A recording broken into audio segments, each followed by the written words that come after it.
The bear latched onto Tia's thigh. She could feel the decaying yellow teeth sink deep into the muscles of her leg. Her close friend Aaron, startled by the scene, grabbed Tia by the arms in attempt to pull her from the creature's grasp. But her efforts were futile. Its death clamp began severing the flesh from her leg bone, warm blood spewing from the wound as she screamed in terror. The foggy night was anything but peaceful. A black bear attack was the last thing the two expected that evening along the Wolverine Trails in British Columbia, Canada. The evening was full of laughs and gossip up until the very moment the hefty Bruin decided to make prey out of the two zesty young adults. It continued to pull Tia toward the brush, her leg now looking like a butchered chicken wing with flaps of flesh hanging off of it. Aaron received a massive swipe along her face and neck, causing a gaping wound. It didn't stop her, however, from continuing her efforts of a game of tug-of-war with her friend against the monster. It was a deadly night. Darkness began to fall the moment the attack happened. It came from the brush. It came in a time of peace. Its soulless eyes were red like blood. It was hell. What's up, guys? Iceman here. So this story is about two women, and two others even who were with them, who were ambushed by a freaking black bear. But I warn you, the details of this story are grim. But before I get into it, I'd like to thank you guys for all your support on this channel. And if you will, like this video, subscribe to the page, and hit the bell so you're notified next time I post a video. And if you want to support me further, you can become a channel member or a patron. Links in the description below. So let's get into this chilling tale. In the area of British Columbia near Dawson Creek, it's not uncommon to see a variety of large wildlife, like moose, deer, elk,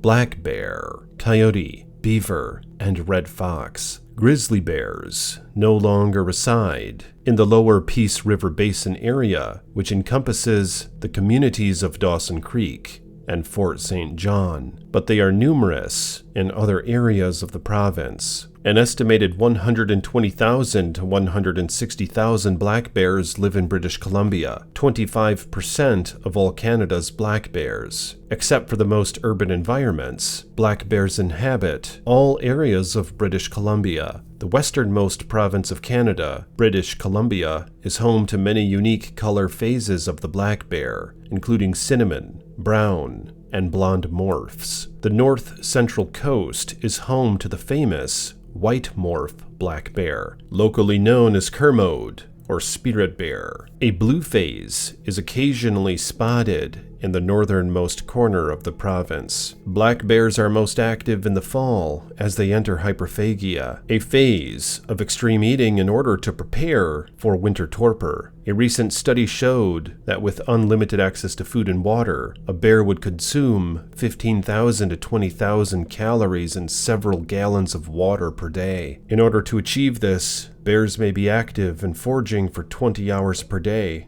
and greatly expand their ranges, looking for calorie-dense food sources. Tia was a beautiful young woman, a vibrant smile, love for the earth and the animals therein, and a peace about her that transcended understanding. She had no children and never went to college, but was close with her father, whom she lived with, and whom she missed dearly during the horrific attack. All the more reason as to why it was such a shame when the bear ripped her arm off and caused such a profusing injury to her leg that it nearly had to be amputated, with lifelong scars and ailments to show for the attack. The attack occurred at 7 p.m. on October 5, 2022, on a trail that is part of the Nordic ski trail system on Bear Mountain. The two women were meeting up for a nice hike, as they hadn't seen each other since high school. It had been 12 years. Erin had her two younglets with her,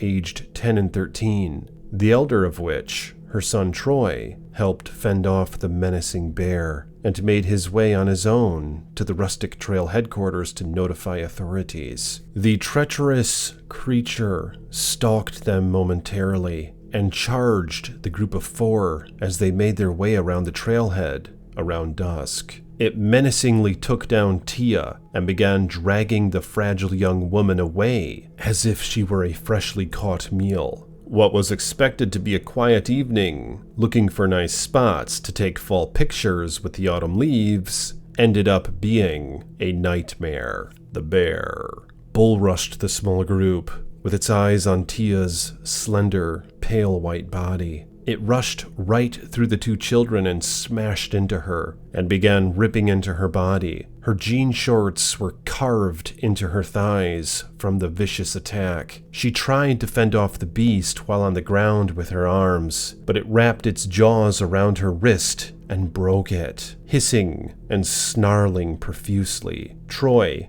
the older child, jumped onto the bear's back and began ripping at its neck and face, tearing clasps of fur off with his hands. The bear turned on the young man and with a single swipe knocked him to the ground, dazed and bloodied.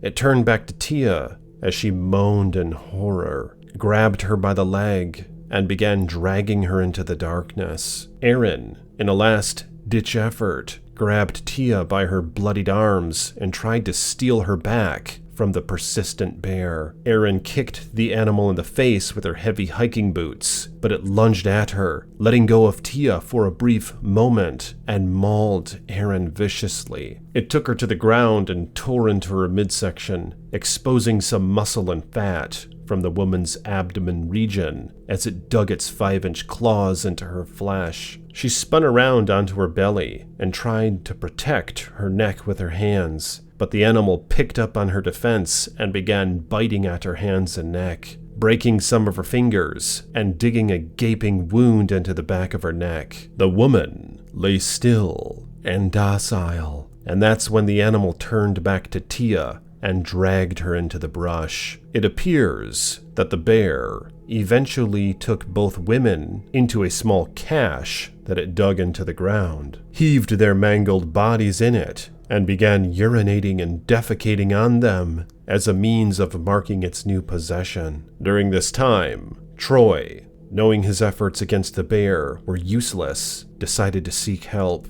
He rushed down the trail to the visitor center and notified authorities, bringing his younger sister with him, who miraculously survived the incident. The teen was found with a laceration on his eye and cheek, nearly losing his sight from the bear while trying to protect his mother. The young girl had scrape marks on her knees from falling on their run back to the visitor center. It took park authorities nearly an hour to find the bear's cache, with the 2 women desperately clinging to life as their mangled bodies lay in ruin in a 2-foot pit in the ground the bear dug for their souls to rest. Near the deathly site, the bear was discovered, swatting dirt and huffing at the search party, even bluff charging them in the dark of night. The bear was shot and killed on sight, and the search and rescue volunteers from the town of South Peace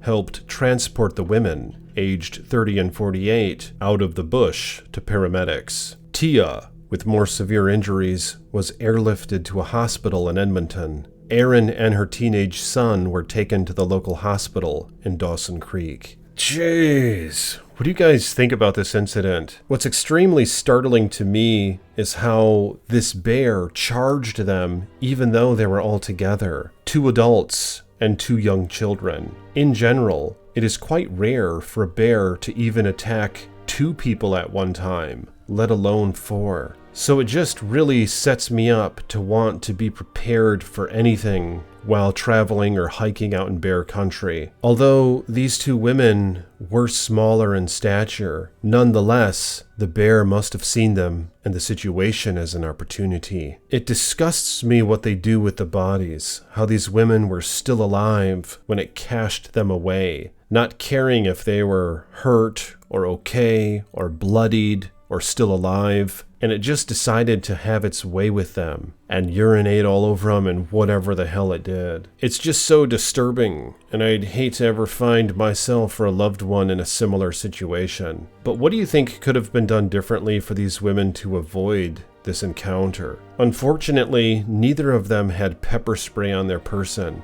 And if it weren't for the young child, these women would have most certainly been dead. It took the search party a little while to find them, according to the news article, and the bear was acting extremely aggressively before they were able to put it down. You could probably bet your tail it was going to eat one of the women that very night and save the second one for later. But nonetheless, comment below your thoughts on these matters. I'm very pleased that these women were able to make it out of there with their lives. And again, if you guys will, like this video, subscribe to the page, and stay tuned for more chilling tales from the Iceman.